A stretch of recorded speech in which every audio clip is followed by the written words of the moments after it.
Ako si Cici Luenberger Hueco, isang solo parent ng 4 na anak na lalaki, at ako ay isang professional interior designer.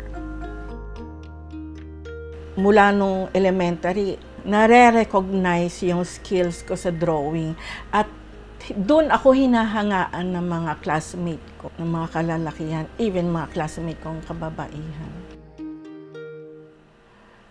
High school, ako yung crush ng bayan. Yun ang tawag namin sa school. Ligawin ako eh. Lagi ako sinasabihan ng tatay ko na mag-ingat makipagkaibigan sa mga kalalakihan. Sa side ng mga older women, lola, auntie, ang lagi nilang sasabihin sa akin, ito, hindi ito makakatapos ng college, mag-aasawa agad yan. Or mabubuntis ito agad. Nakaranas ako nung elementary ako sa UP na mga older guys would take advantage na hahawakan yung kamay ko. Doon, nangiginig na ako palagi, mga college students ito. Yung conductor nung school bus, halikan ako. Naapektuhan ako sa pakikipagkaibigan sa mga classmate kong lalaki kasi ako yung aloof ako sa kanila. Kasi laging nasa mind ko na lolokohin ako. So, nung college, niligawan ako ng isang Lebanese who was taking his master's degree. He is 12 years older than me. Na-challenge ako kasi sobrang gwapo niya. Parang Aladdin. Ganun ang itsura niya. So, lahat ng mga classmate ko, college, may crush sa kanya. So, nagulat sila lahat. Ako yung niligawan. So, kailangan, sasagot ako na, oo. Yung ligawan stage, 6 months, and then nabuntis ako. Doon naggumuho ang aking mundo. Wala pa akong 18 noon eh. Nawala na lahat ng pangarap ko. So, kailan i-accept ko yung nangyari? Nabuntis ako. Kailan magpakasal? Na hindi ako ready. Tapos after that, yun na, yung journey ko sa isang horror story ng aking bagong pamilya na aking itinayo. So yung first day na nag-try ako magluto, nasunog, at pagdating niya, nagalit siya, sinampal niya ako.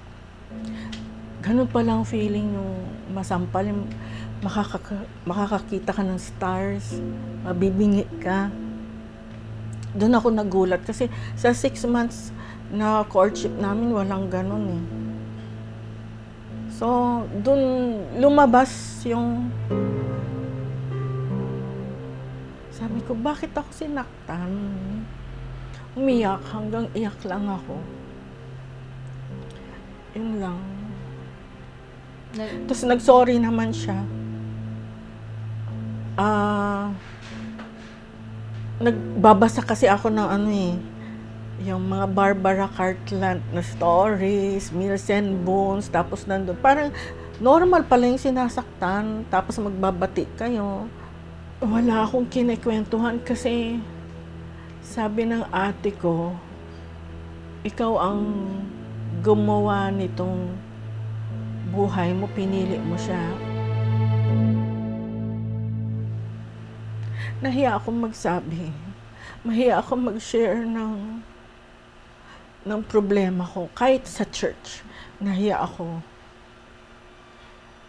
Kasi parang ako isang educated na tao tapos ganito ang nangyari sa buhay ko. Kinakahiya ko yun. Ang turo ng yung best friend ko na pastor sa church, pag pangatlong beses ka nang sinaktan, iwan mo na. So nakatatak yun sa isip ko. Sabi ko, 3 beses ako, tanga-tanga ko. 100 times na ako sinaktan. Paano akong makakawala dito?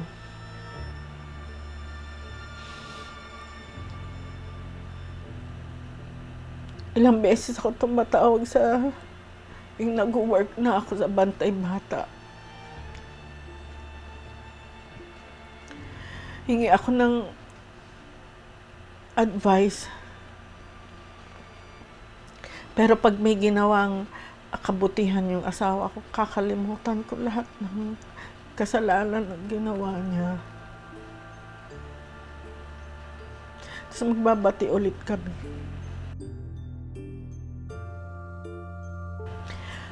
Nung ni-rape niya ako, sabi sa church, i-report natin. Gusto ko i-report. Hanggang doon lang naman eh. Hindi nila ako dinala sa pulis para magpa-blatter. Wala eh. Hanggang, sige, pag-pray namin ikaw. Hindi ganun yung action na gusto kong mangyari. Kasi sinasaktan na rin kasi yung 2 older boys ko, lumalaban na rin sila eh. Pag nakikita nilang sinasaktan ako ng tatay. Nandun ako sa College of Social Work. Nagkwento lang ako sa professor at saka sa dean. Sabi nila, gawin na natin ngayon, pero wag kang aatras. Sabi ko, naghintay ako ng 19 years, tapos isang ganun lang, tapos na ang kwento ng pag-aasawa ko.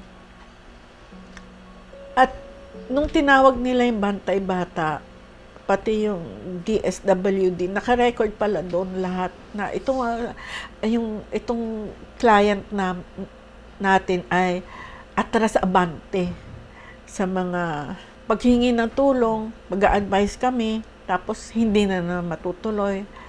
Kaya sabi nung din, this is your last chance.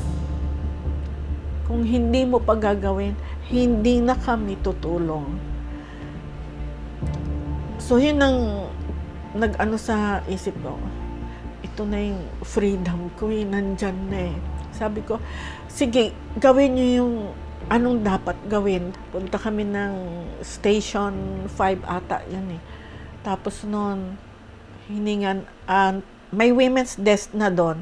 Ang sabi ng mga police women, ma'am, nasa nampasa. Eh wala akong time na yun, wala akong pasa. So nagalit yung Bantay Bata, pati yung DSWD na, hindi pwede. Basta kailangan i-blatter niya yan. Eh kung verbal abuse, makikita ba yan? Emotional abuse, makikita ba? Tapos, umalis na kami, punta kami barangay, binigyan ako ng temporary protection order. Tapos pagdating dito sa bahay, binigyan na ako ng instruction. So, pagpasok ko dito, ang senaryo ay happy family. My 3 sons were watching cartoons and my husband was feeding the baby, nasa high chair. Ano yung gagawin ko eh? Happy family yung hour na yun, pero sinabihan ako na this is your last chance. So, kinuha ko yung baby ko. Tapos nakita ng husband ko na may mga pulis, yung mga baril nila nakatutok doon sa pader. Na-agitate siya. Tapos tinitingnan, bakit ang daming tao sa labas? Tapos tumakbo na ako palabas, tapos saka dumating pumasok na yung mga pulis, at saka yung police commander. Sabi niya, we're arresting you. So, kinulong na siya. Kaibigan niya yung mga pulis. At sabi niya, marami akong lalaki. Kasi malandi ako. Sabi ng police commander, ilang years na kayong nagsasama? Sabi ko, 19. Magtiis ka na lang. Sabi ko, parang, ba't ganun? Kailangan magtiis ako. Eh kung papatayin na ako. Humingi ako ng permanent protection order and then dinala na siya sa Camp Bagong Diwa. Tapos binantayan ko yan, everyday pumupunta ako sa Camp Bagong Diwa para makita ko nandyan siya. And then, nag-file na ako sa NBI, tinulungan nila ako para ma-report siya for deportation.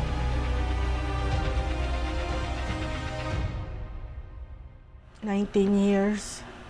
Umabot ng 19 years yung pagtitiis ko sa abuso. Lahat ng klaseng abuso na na-experience ko sa asawa ko. Parang manhid na ako sa physical abuse. Ang mahirap yung emotional abuse eh. Bilang kababaihan, number 1, importante, pumunta kayo sa barangay, magpa-blatter. Kung hihingan kayo ng nasaan ng mga pasa ninyo, kailangan matuto kayong magsabi na hindi lang physical violence ang pinagdadaanan ng isang kababaihan. Meron dyan emotional abuse, mas masakit yun kasi pati utak mo apektado. Verbal abuse, naniniwala ka na sa mga pinagsasabi ng asawa mo at mga kapitbahay.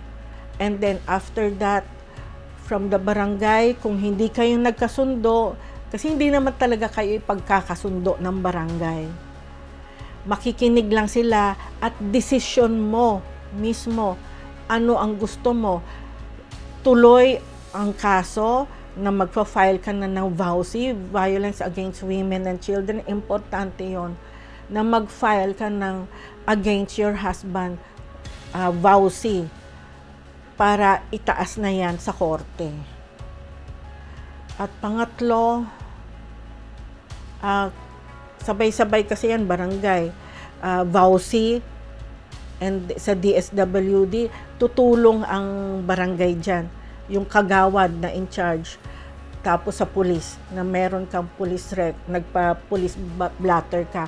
Hiwalay yung barangay blatter, hiwalay din yung sa pulis. Kailangan kompleto yon para kung nag-decide ka na, hindi, gusto ko na totoong tuldukan ang aking marriage at makipaghiwalay na maayos, na kumpleto ang papel kasi malaking tulong yan. Number 4, lakas ng loob para ma-desisyonan ninyo na totoong gusto nyo nang makipaghiwalay. Importante nandun yung lakas ng loob nyo na itutuloy nyo na ang report. Importante ma-report nyo yan kahit na walang physical abuse. Ma-report nyo yan, maipablatter nyo yan kasi hindi nakikita yung emotional abuse, verbal abuse. Kung merong sexual abuse, i-report nyo rin yan. Huwag kayong mahihiya. Ang importante na i-record yan. Nakaka-degrade bilang kababaihan na openly chine-check kayo ng medico-legal, pero yan ang makakatulong sa inyo. Nandyan na eh, nabugbog ka na rape ka na verbal abuse ka na, emotional abuse. This is your last chance. Maisumbong at mai-record yan at maitawid ninyo na ma-achieve nyo yung kalayaan na gusto ninyo. Para sa inyo yan, lahat ng mga kababaihan.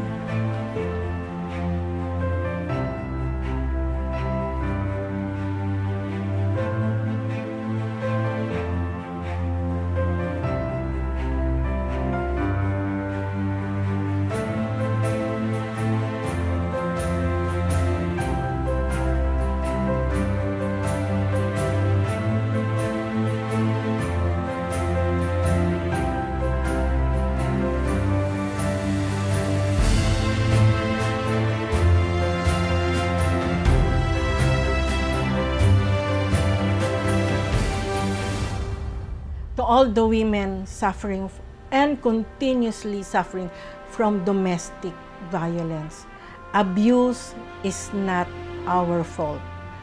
We deserve a life free from fear.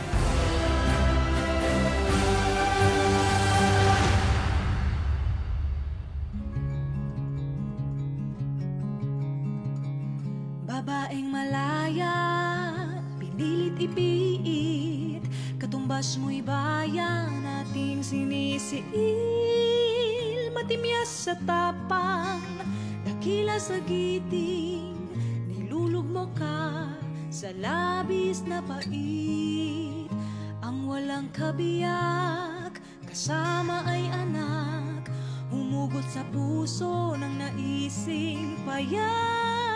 Sana'y payapa, ginhawa tama, matamis na bukas, hari nawa ay tiyak. Oras ng kumilos, bayang binusalan, ating salinlahit, ngayong kabataan, dekada 70 at kasalukuyan.